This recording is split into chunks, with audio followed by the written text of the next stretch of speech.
This podcast is supported by listeners like you. We're grateful for your tax-deductible donation at newthoughtphilly.org or the link in the episode description.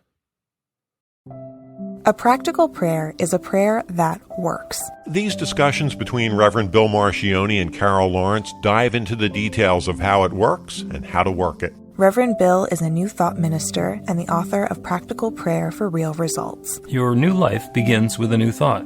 Carol Lawrence is on a spiritual quest, finding the New Thought teaching after decades on the pulpit in 3 different traditional denominations. I've got some questions. Together, they're exploring the philosophy and activities that come together from many of the world's religions to create the practical spirituality that is New Thought.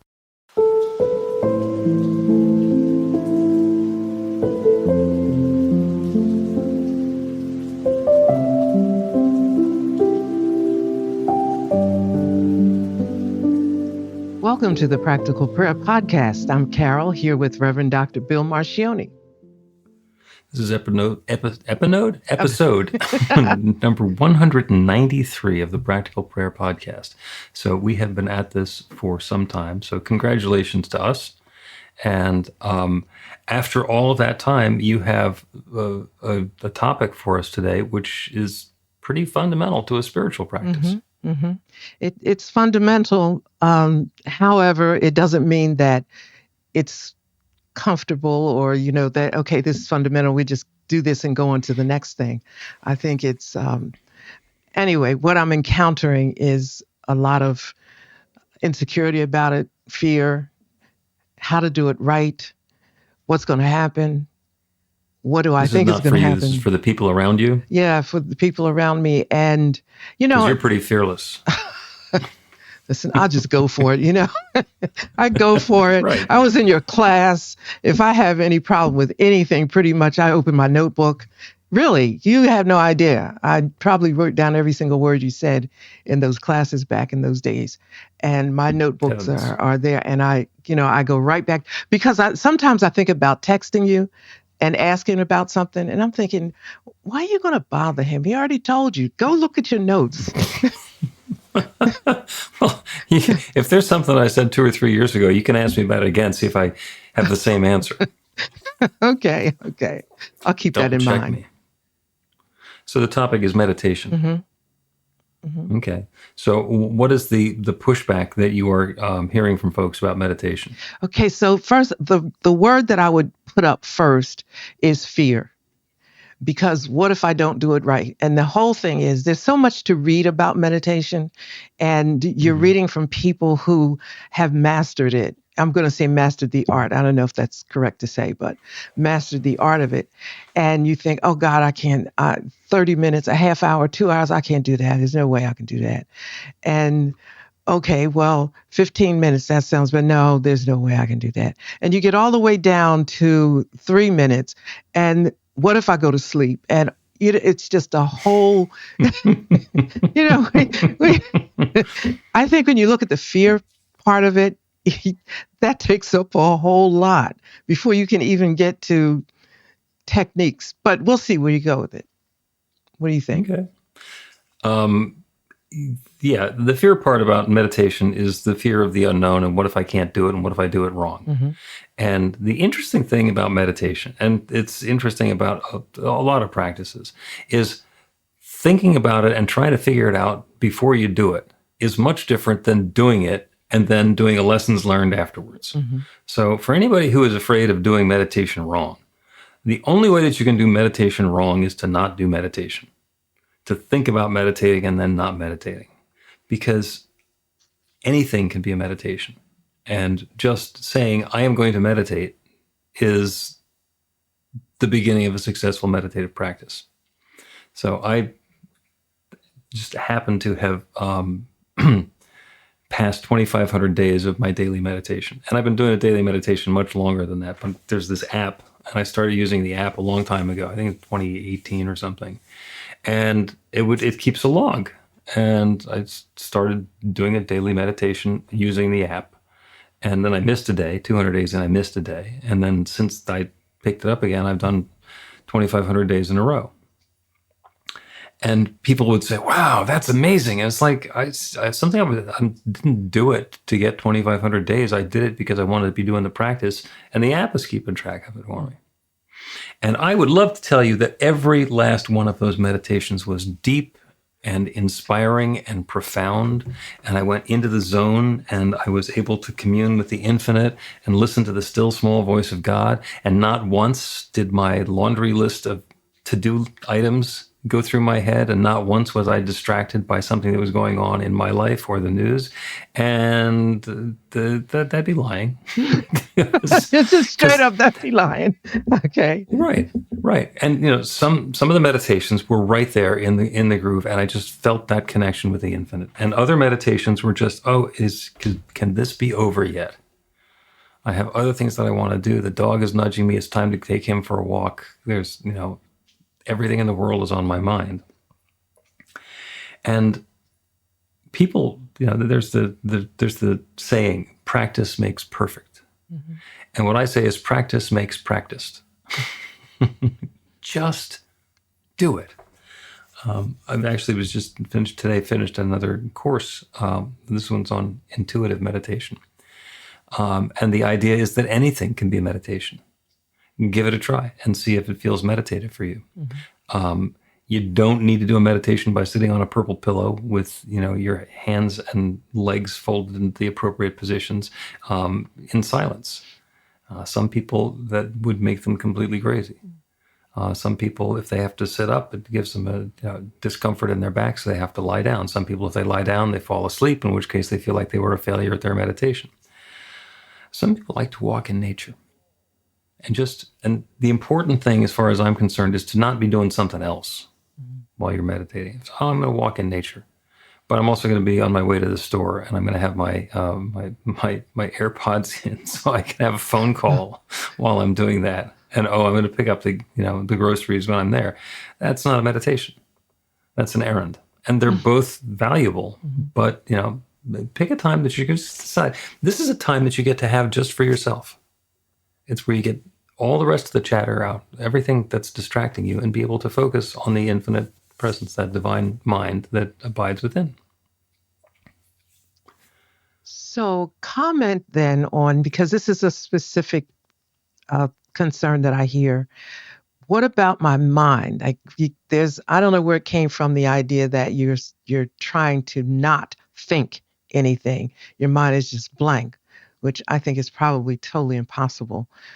But is that true, or is slowing down your mind? What is the state of mind that we should be in?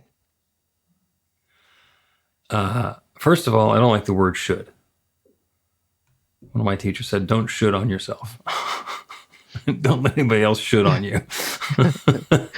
So the opportunity that we have in meditation is to slow things down and to quiet our mind so that there's room for something new to show up. Mm-hmm. The way that I like to phrase it is that prayer, especially practical prayer, is when we are speaking to the infinite.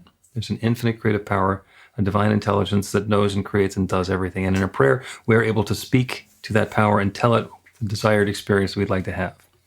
Meditation is when we get quiet and listen to it.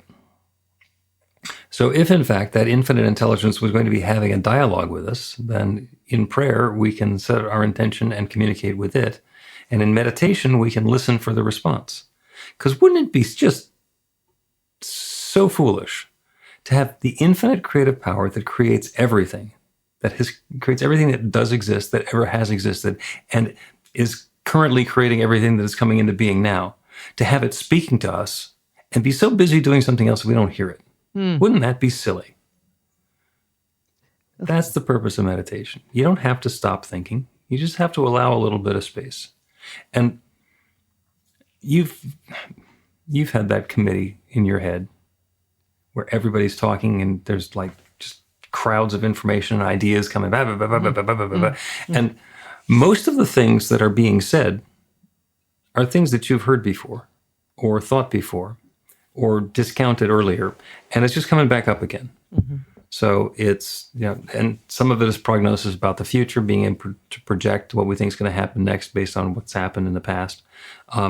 what we do in those cases is we are losing our attention on the present moment.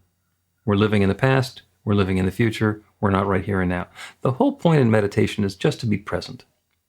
So one of my favorite really simple meditative practices is to sit quietly. And I do it with, I can sit cross-legged now. It took 4 or 5 years for me to be able to do that without being in pain. And you don't have to. You can just sit or otherwise be still and try 5 minutes. And all you do is just tune out all the other sounds. Do it the place where you can be quiet and count your breaths. Take a breath in and breath out. That's 1. Try not to think about anything. If a thought comes along, then you just say thank you and you let it go, knowing that if it's an important thing, it'll come back again. And if it wasn't important, then they don't need it to be there anyway. 2. You just keep doing that and you keep counting. And something interesting happens. When you get to 25, you start over again at 1. And that's basically the only thing you're doing with the counting, is you count from 1 to 25 and you start again. And if you find that you've lost count, it's because you've been distracted by some thoughts. You start over again at 1. And if you find that you're counting and you're up to 36, because you just went past 25, you start over again at 1. You start over again at 1. And it's a really simple practice for giving you sort of an overview of what your mind is doing. Breathe, count your breaths, start again at 20 after 25. And I am not going to tell anybody what's going to happen when they do that, because I can't. It's a completely private, individual thing. It may be something where it's like there's some profound insight. Oh my goodness. Just the simplicity of counting, keeping my mind busy with the counting was enough to keep all of the other thoughts from coming in. Mm-hmm. Or other people will say, the counting just made me crazy. I can't deal with the counting. In which case you try something different. And there are currently 8 billion plus people on planet Earth, which means that there are 8 billion plus possible ways to meditate. And having somebody tell you, this is the way that you have to do it, or that's the way that you do it, and if you're doing it any other way, then it's wrong, it's a load of nonsense. The idea in meditation is to open a space so that we can have a dialogue with the infinite. If the still small voice says something, we'll actually hear it. Well, that's a relief, I'm sure. Okay. I think about when I listened, I listened to you in your class, and then, of course, I'm reading a whole bunch of stuff, and I was going to do this, and I was thoroughly exhausted when it got to the listening part, the quieting part, because it's so many breathing techniques, like you breathe in 4, you hold 4, you let it out 5, and then you hold it. And I was doing that. I can't tell you how confusing that was for me, especially when I got to the one where I thought it was, you did the square and then you do something else. I'm dyslexic. So,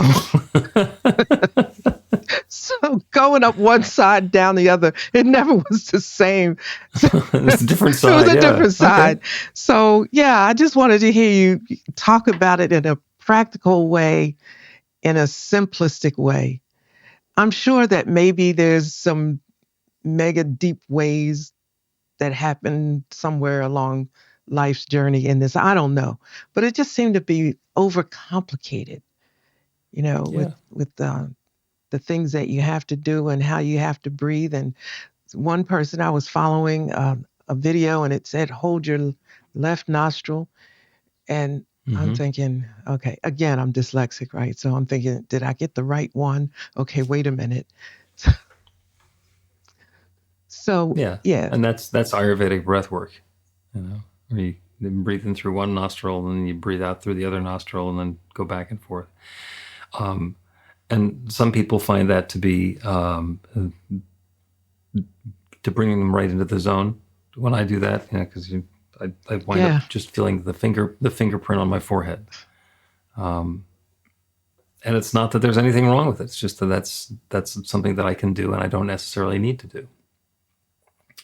There's some other really cool breathwork exercises that are possible. Something that's particularly fascinating is you breathe really heavily, deep in, deep out, for like 2 minutes. And then you breathe out completely and you hold your breath.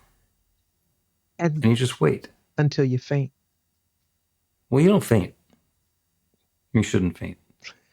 Most people won't faint. If you hold your breath in, you might faint. But anyway, the interesting thing is how long you can go without taking another breath. And it's usually people find that to be fascinating because it's learning something about our body that goes against an assumption, something we thought we had always known about our body.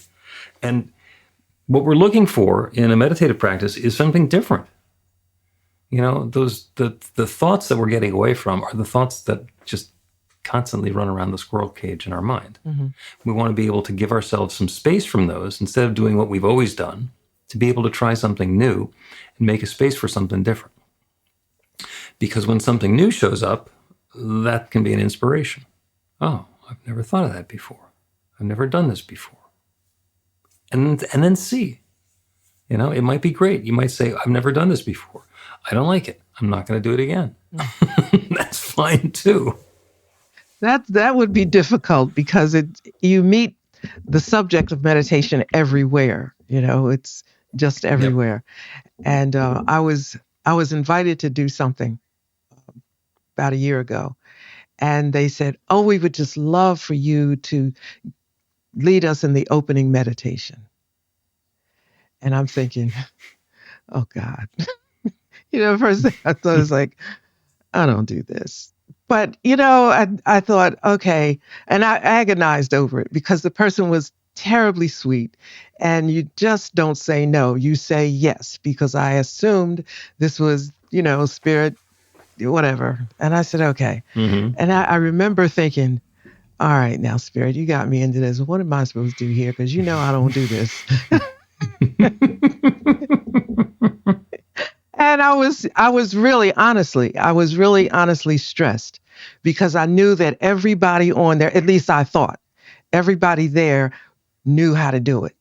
And here comes the rookie who's doing the big opening, and I'm going to screw this up and just fade into oblivion. You know, I just took the whole thing crazy. and I just decided to just do what it was for me, you know, and it worked out really, really exceptionally well and everybody liked it. But I think what I'm asking you is, for everybody, is it okay to do it your way? Absolutely.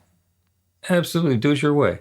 And after you do it 2,500 times, your way will be different than the way you started out doing it, and definitely be different than the way somebody told you to do it to begin with. Because we iterate. We evaluate what's happened and we iterate and we try something new. And that's perfectly okay. And what we're looking for is the feeling of having meditated rather than the practice of meditating. We want to come out of the meditation and say, this has been a wonderful use of my time and a great meditation. Rather than sitting there with a to-do list and saying, let me struggle through this. So I got a really quick gratitude meditation I'm going to explain, but let's take a break first. Learn to put practical prayer to work in your life. The steps are simple to learn and let you begin to get real results to create the life of your dreams immediately. Reverend Bill Marcione's widely acclaimed book, Practical Prayer for Real Results, gives you a clear summary of the New Thought principles behind practical prayer and the series of easy-to-understand steps found in the most effective prayers from religions and spiritual practices all over the world and throughout history. Practical prayer is not a replacement for your religion or practice. It's a technique to make the work you do in consciousness even more effective. The book includes 40 prayers on various topics that you can adapt as needed and use as your own. Practical Prayer for Real Results is available in paperback, Kindle, and audiobook on Amazon or at b-the-light.com. That's b-the-light.com.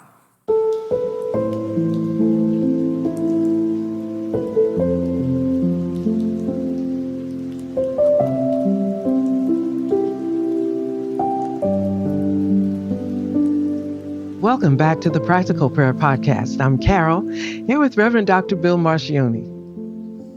We are talking about meditation today and the 8 billion ways that there currently are to meditate, which is one for each. Some people meditate the same way. Some people have been meditating exactly the same way for decades, and that's fine. And some people try different meditative techniques and practices and use one for a while and then cycle through a different one and do another one. And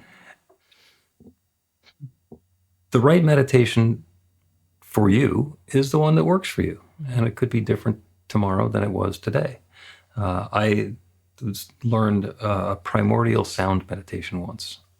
There is the belief that the sound, that the universe makes a noise, creates a sound in every moment. And by finding out what the sound was that the universe was making at the moment that you were born, you can then bring that into a meditation, and then that is a connecting, unifying, resonant chord.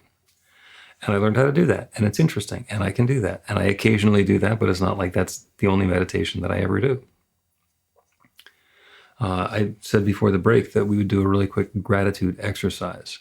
And a lot of the ministers and folks who I've been hanging around with lately, when they do a prayer, they just start by going to gratitude. So for everybody who's listening to the podcast now, I just bring your attention to gratitude, a space of gratitude for all of the good that has shown up in your life, all the good that's showing up now, everything that has brought this goodness about. Like, go to the details of why it happened or how it happened or the meaning behind it. Just feel that feeling of gratitude for all of the good that's shown up in your life. Take a deep breath and breathe into that feeling of gratitude. And breathe out and release attention to details. Just be present to that gratefulness. And it's that easy. It's that easy to turn away from the distractions and the busyness and be present to something different. And gratitude is a wonderful one, because gratitude is something that we can feel, and it's something that's bigger than us. I'm grateful because I did that. No, I'm grateful because something happened for me. I did something and then something happened, and I'm grateful for what happened. So gratitude, in a lot of cases, takes us beyond ourselves. All right, 8 billion to go. No, I like that. I like that. That's the first time that I've ever heard it put in that context. Gratitude is a great kickoff, a great way to start it, because it's, to me, it just levels things out. Even if you're all crazy over something that's going on that's negative, if you just think about something, and for when you start to think about gratitude, one thing calls for another.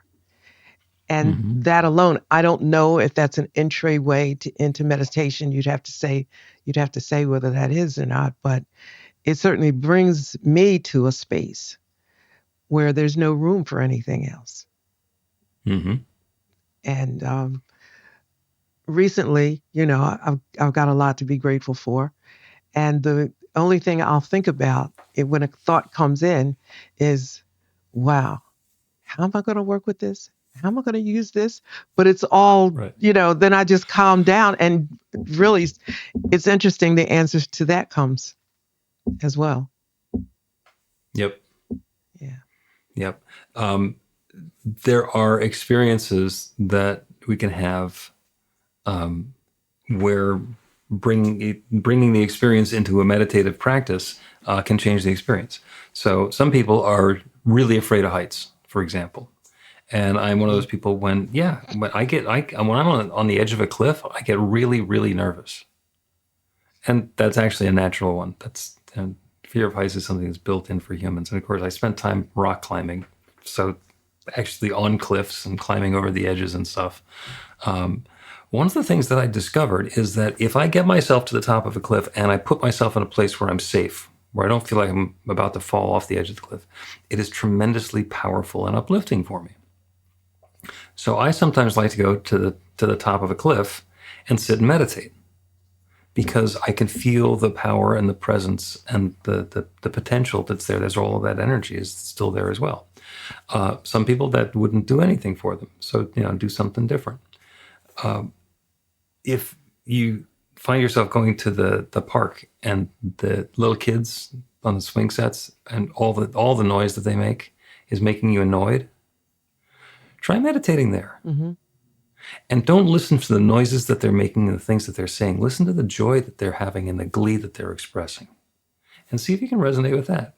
And that could be uplifting, or it could just piss you off. But we're not looking for a single meditative experience that's going to be everything. We're looking for, how am I interacting with this? How am I responding to this?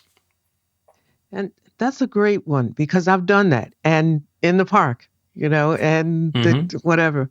And it just takes a minute or so. I just shut them out. I don't even hear them anymore. And at some point, I remember a couple of times when I was finished, I was really grateful for that noise and all that busyness because I really felt like I didn't hear it after a certain point. I shut it out. And I was suddenly in a very quiet, private space. So it can work all kinds of ways for you, I suppose. Mm-hmm. Yeah. And just do it. Just give it a try. If there are people, and my dad used to say, I can't meditate.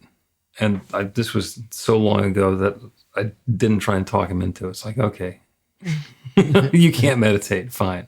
And, and for him, it was because his brain was going really fast and he was really used to that. And he liked figuring stuff out. Mm-hmm. And when we're meditating, we are not figuring anything out.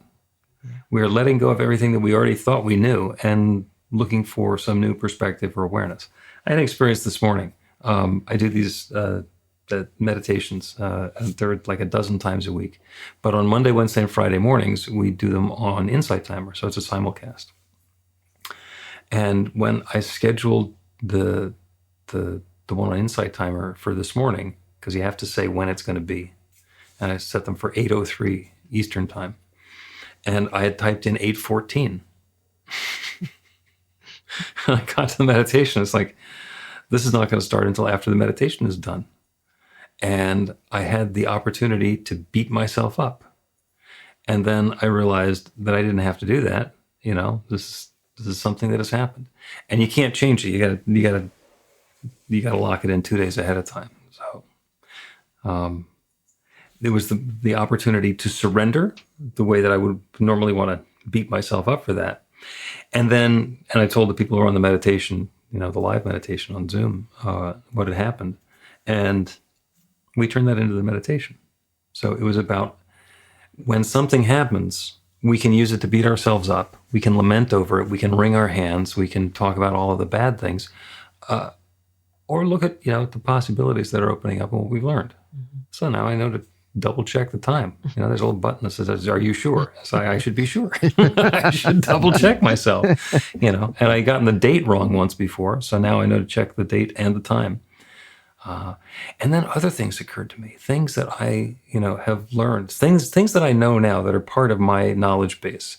And I remember, how they came into being. And one of them was, don't wear flip-flops when you ride a bike. Yeah. And I remember exactly the injury that caused me to learn that. And I was able to be gentle with myself. Mm-hmm. And those are the sorts of things. If I had just thought about, injuring myself when riding my bicycle with flip-flops, and I did this when I was 12, I think. When we go back and revisit those things, we just have the same experience again, how stupid that was, and I wish that hadn't happened, and the pain of the moment, and all the rest of it. And yet, when we let go of that energy and open up to the bigger picture, there's something different that happens. Okay, well, I haven't had that injury in the intervening, 60 years, 50 years. That's good. Mm-hmm. There's other things that came to mind that I had learned and I got to learn once, and now I've incorporated them. And when we take those experiences into meditation, instead of just the voices beating us up inside of our own heads, it leaves a little bit of space. Okay, maybe there is something good that happened here. Mm-hmm. Maybe there is something helpful and uplifting that's happened here, even though it just seemed like a mistake at the time. Now, I'm not going to suggest, let's do the self-flagellation meditation. where we take things into into the quiet that we usually beat ourselves up for and see if something different comes up. But there's always a possibility for something to come up in meditation. And the idea is to quiet ourselves down from doing the same things that we always do, to invite in, to allow a little space for something new. Mm-hmm. And I'm a big fan for asking for something new, or to see the good in this. What good is, and I won't say especially if it doesn't seem good. It just doesn't matter. I just want to see the good in this. Or if this is the road that I'm taking, show me the good that's going to come out of it, beyond what I may see. And I think it's, I'm not sure if the right word is surrender. It might be going in, because for me it would be, because I'm a planner. I'm just a planner. And I haven't given it up yet, although I don't plan like I used to. I don't think that I should give it oughta. Need to. Yeah, I don't need to give it up. I just need to use it as a guide. That's pretty much how it is now. And then just say, I want to see the best way possible for this to happen, and shave off what's not good and add whatever. And I feel like I'm just saying, okay, this is the part I've done. Now, let's see what's going to happen when Spirit has the freedom with me out of the way to see how it can work out. And it does. Yeah. It's an interesting journey, that shift from planning or control freaking. Potato. Yeah, you and I have similar backgrounds and perspectives on that, because we both have the ability to figure stuff out and put all the pieces together and micromanage it so that it comes together the way we want it to. And I have found lately that I'll get an idea. This is the thing that I want to do, and then I'll just kind of start letting it happen. And instead of saying, let's get out the spreadsheet and the details and work out every last little thing, I give myself enough space and time. And what happens is, sometimes in meditation, sometimes as I'm just doing other things, something will come to mind. Oh, if we're doing this over here and we want to do that over there, then we're going to have to find a way for these to fit together. And this isn't a matter of me micromanaging it. This is a matter of the pieces sort of fitting together and something being handed to me. So it's much less work. Mm-hmm. It is. To your point there, I was, my favorite store is Home Depot. I can go in there and stay for hours. It's just ridiculous. Okay. And any aisle put me in, I'm happy. And so I went for one thing. Obviously, I got in there and got carried away. And, and so here's that mind of mine. You reminded me when you said we could do things. And I got an idea, and I just put the whole thing together by going up and down my basket. The project was done. When I got finished, I grabbed a guy, with the apron, and said, "This is what I'm doing. Check this basket. Make sure I got everything I need."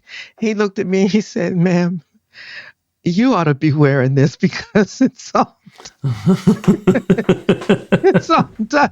But the funny thing was, though, when I got home, I thought, do I really want to do this? Do I really want to do this? So a good meditation along the way, or conversations, because I don't know if you said don't meditate while you're in the supermarket or whatever, but I kind of feel like, can you do that? Because I really needed some intervention. Mm-hmm.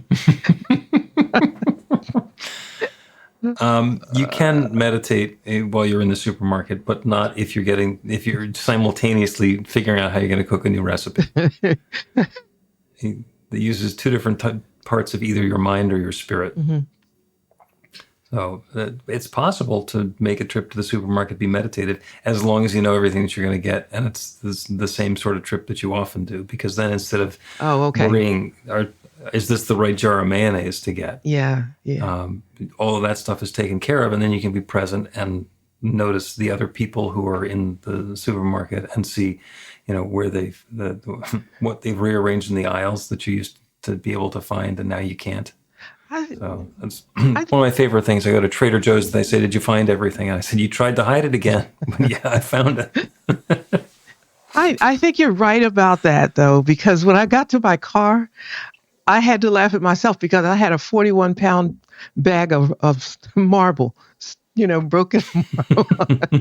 That was nowhere on the list. So being present would have certainly avoided that.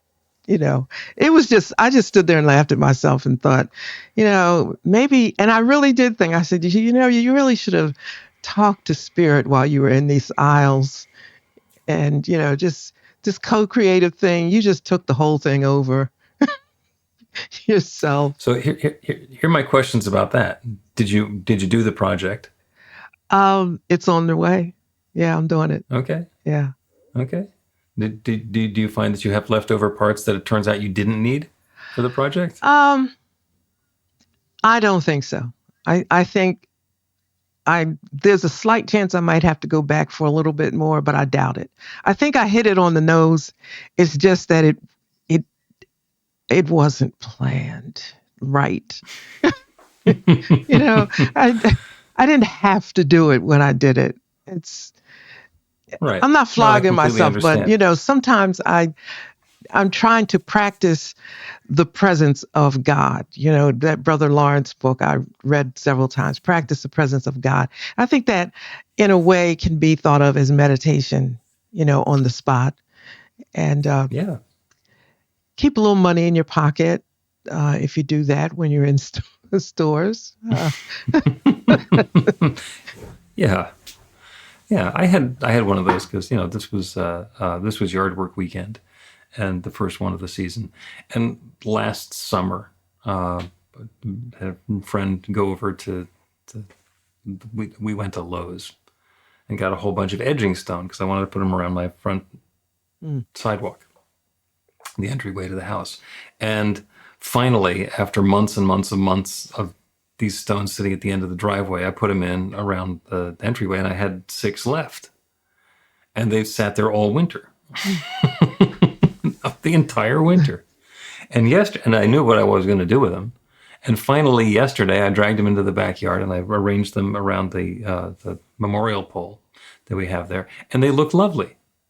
And they would have looked equally lovely 10 months ago. Mm-hmm.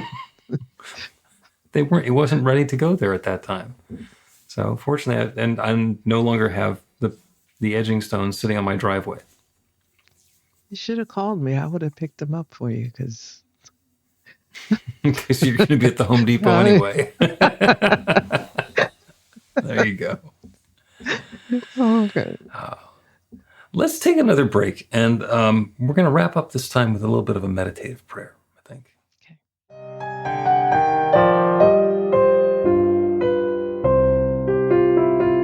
It's Reverend Bill letting you know that the Practical Prayer for Real Results class is now available on demand. That's right, you can take it at your own pace, anytime you want. All of the information is at bethelight.com. That's b-the-light.com. You know where to find that stuff. The class is 5 lessons, broken down into 18 modules, and you can take them at whatever pace is comfortable for you. As you work through the process, it starts out with the theory, goes into the practice, there are experiential activities and exercises, and at the end of the program, you will wind up with an understanding of how practical prayer works, and a practical prayer for yourself that will work to create transformation in your life. And as you know, it works for everything. Take a look at the class online at bethelight.com. There's a sample lesson so you can see how the class is going to work for you, and then dive in. The great news is it's on sale now. You can register and save $20 off of the regular price. I'm looking forward to seeing you in class.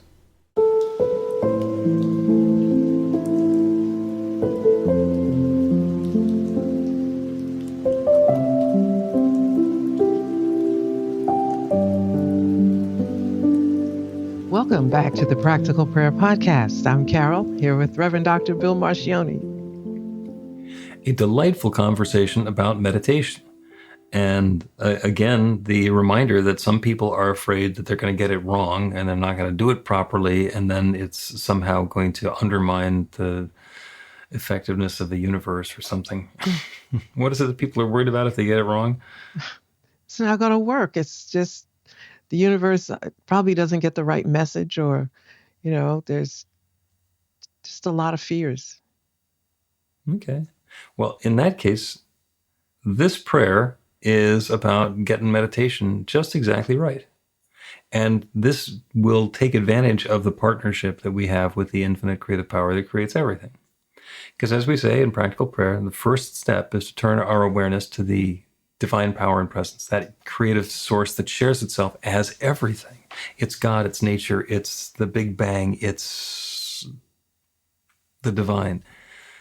That divine presence that expresses itself everywhere as everything. And it's expressing itself right here and right now as me and as each of us, and it's everyone who is listening to this prayer. That infinite intelligence that knows all is the same intelligence with which we are thinking.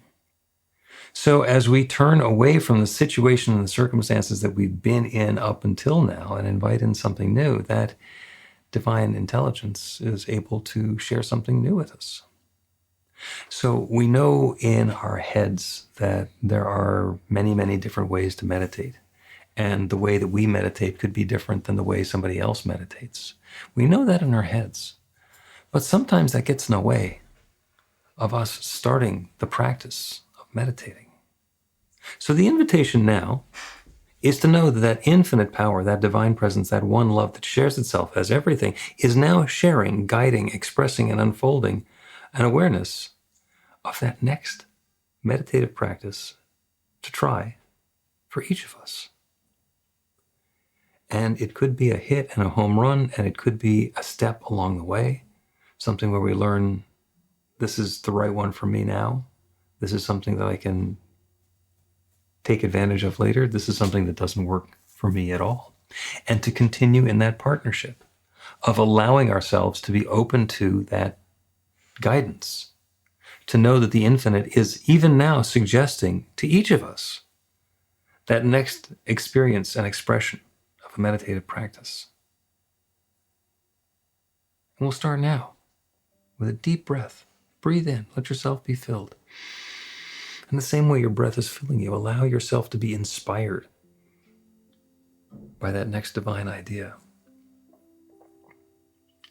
And then as you breathe out, let go of the breath and also let go of your attachment to your next experience being exactly what you thought it should be, that your next attempt at meditation needs to be exactly what you thought. Leave room and another deep breath in. Again, allow yourself to be inspired. Invite in that guidance, that wisdom, that knowing.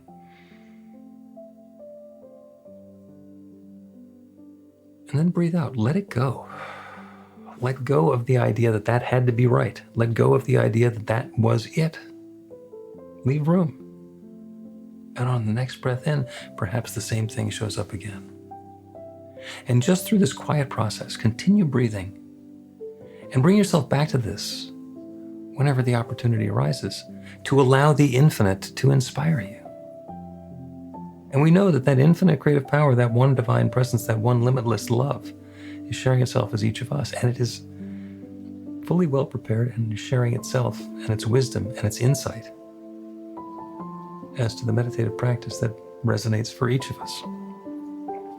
And that goodness is unfolding now for each of us in our own way, and I'm so grateful for it. I'm grateful for the way that it shows up. I'm grateful for the insights and the inspirations. And I'm grateful for the stories that we get to tell about exactly how productive and helpful and inspiring this process is. And so with gratitude for all this good, I speak this word and release it into the creative law that creates everything. And I know it is now creating this. And I let it be. And so it is.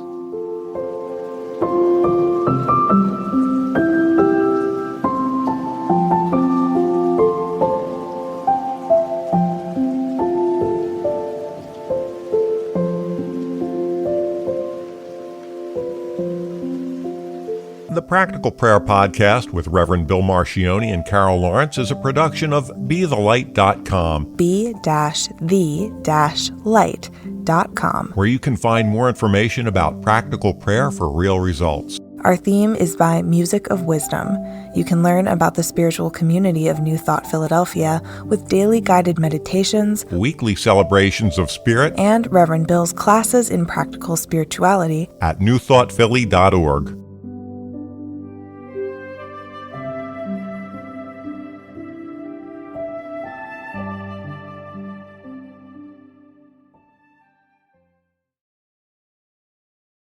This podcast is supported by listeners like you. We're grateful for your tax-deductible donation at newthoughtphilly.org or the link in the episode description.